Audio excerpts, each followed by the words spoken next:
We'd like to introduce you to the Varroa mite. Well, to be precise, we'd like to introduce you to millions of Varroa mites.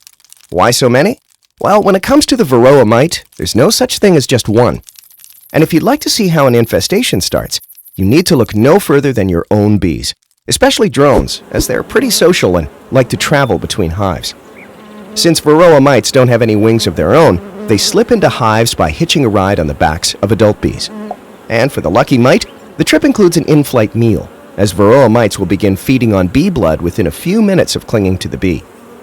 Once they've entered the hive, Varroa mites slip undetected into the vulnerable, uncapped brood cells. This is where the mites lay in wait until the bees cap the brood. Once a cell is capped, the mother mite, like a tiny vampire, climbs atop the cocoon of the developing bee, tears open a hole, and begins to feed on its blood.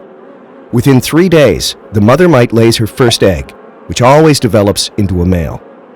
Then, she lays one female egg every 30 hours over the next week or so in her newly acquired home under the brood cap. And as each of these female mites mature, they mate with their brother.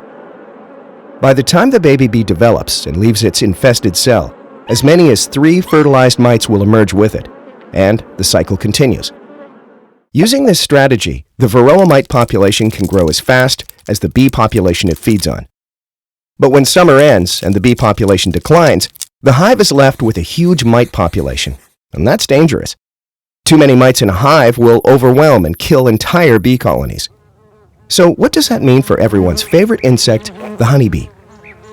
Well, honeybee colonies with heavy mite infestations can't effectively pollinate or produce honey because they suffer from diseases and viruses transmitted by the mites.